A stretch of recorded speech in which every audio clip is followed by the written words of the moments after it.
بمعلقة زيت واحدة بس هتعملي أحلى سمك مشوي بخلطة خطيرة جدا جدا من غير دخان. حاجة جامدة جدا. يلا بينا نشوي أحلى سمك في الفرن بدون دخان، وهنحط عليه تتبيلة خطيرة هتخلي السمك يتكلم ويتاكل كده كله كله كله.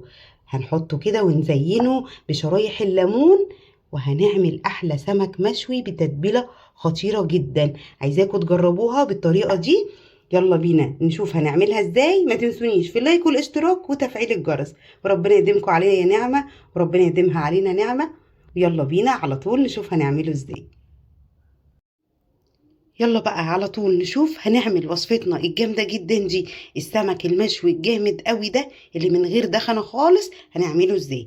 هنا عندي بقى كام حباية طماطم، طبعا حسب الكمية اللي انت هتعمليها، تقدري تكتري وتقدري تقللي الخضار اللي احنا هنعمله.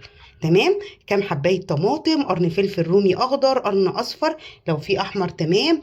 هنا عندي بقى فلفل حراق احمر واخضر، عندي ليمون كتير، بصلتين حلوين كده، عندي الجزر ممكن نبشر جزرايه، ما عندكيش مش مشكله.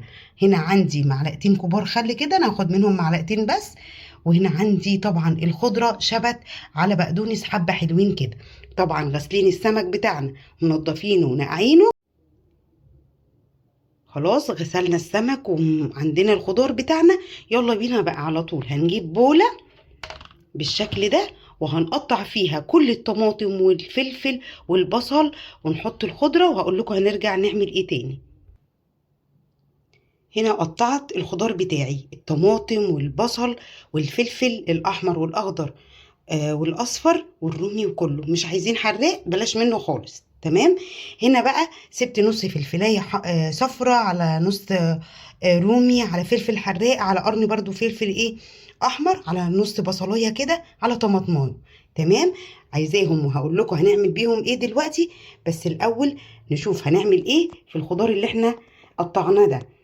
هنبتدي بقى نقول بسم الله ونمسك. عندي هنا حبه توم حلوين كده هحطهم، وهجيب التوابل بقى بتاعتي. ايه هي؟ عندي ملح، معلقه صغننه خالص، فلفل اسود. تمام. توم بودر، بصل بودر معلقه كبيره، معلقه كزبره، معلقه كبيره كمون. ودي اللي في النص ده بقى ايه؟ دي معلقه سماق حلو جدا وهيديكي طعم خطير في السمك. تمام. هنحط كل التوابل بتاعتنا، نقول بسم الله. وهنجيب كمان هنا البقدونس والشبت هنحطه برضو كله. وعندي هنا معلقتين خل، بسم الله. وهعصر ليمون كتير واقلب حلو جدا الخلطة ديت. قلبت الخلطة حلو جدا، وبعد ما حطيت عصرت عليها الليمون، وحطيت طبعا التوابل والخضرة والايه والخل، قلبتهم حلو جدا. يلا بينا بقى نحشي السمك الجامد ده من بطنه كده حلو، حشوة حلوة كده. حشيت السمك بالخضرة والخضار اللي انا قطعته وعملته تبلته حلو جدا كده من البطن. تمام. هنا بقى اتبقت شوية خضار من اللي انا قطعتها، هركنها على جنب واقول لكم هنعمل بيها ايه دلوقتي. يلا بينا على طول نحضر الردة بتاعتنا علشان نبتدي نشوي من غير دخان. جبت الردة حطيتها في طبق، وهنا حاشية السمك بتاعي. ممكن لو انت مستعجلة عليه هتسويه دلوقتي على طول، لو مش مستعجلة بتسيبيه في التتبيلة دي قد نص ساعة كده بالكتير قوي. تمام. هبتدي بقى اجيب السمكية كده بالراحة، بسم الله، عشان ما نوقعش كده الخلطة بتاعتنا، ونبتدي نحطها في الردة اهي. ندخل اي حاجة تطلع كده ندخل، ونبتدي بقى نحط الردة كده ونغلف السمكية خالص خالص، ما نخليش فيها حتة باينة نهائي. هنغلف السمك بتاعنا كده واقول لكم هنعمل ايه. هنا جبت صينية، اي صينية عندك تدخل الفرن.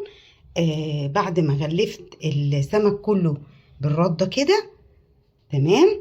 هعمل ايه بقى؟ معلقة زيت واحدة، معلقة بس، هي دي سر اللي مش هيخليه السمك بتاعك يدخن خالص، وهتاكلي احلى سمك مشوي.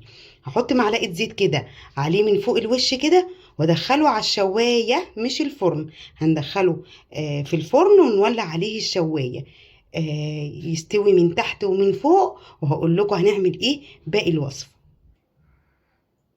حطيت لها معلقة الزيت، هبتدي بقى ادخلها في الفرن على الشواية واقلب فيها يمين وشمال، ويلا بقى على طول نشوف بقية الوصفة اللي هنعملها ايه. يلا بينا بقى للخطوة التانية اللي هتخلي السمك المشوي في حتة تانية خالص.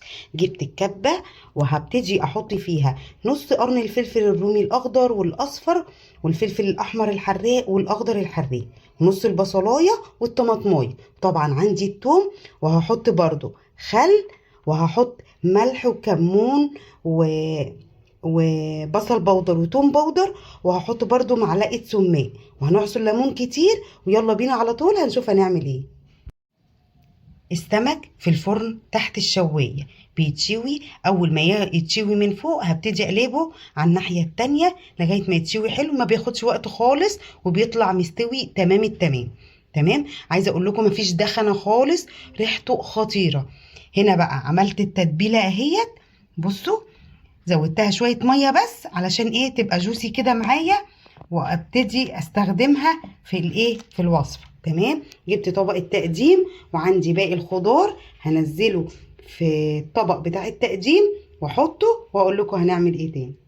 السمك طلع من البوتاجاز من تحت الشواية، بصوا مشوي كله خطير، طبعا سخن جدا، ريحته جامدة جدا من غير ما نعمل فيه اي حاجة. حطيته على الخضار اللي احنا كنا عاملينه او اللي متبقي مننا، وهبتدي بقى اجيب كده الخلطة الجامدة دي ونبتدي نحطها عليه.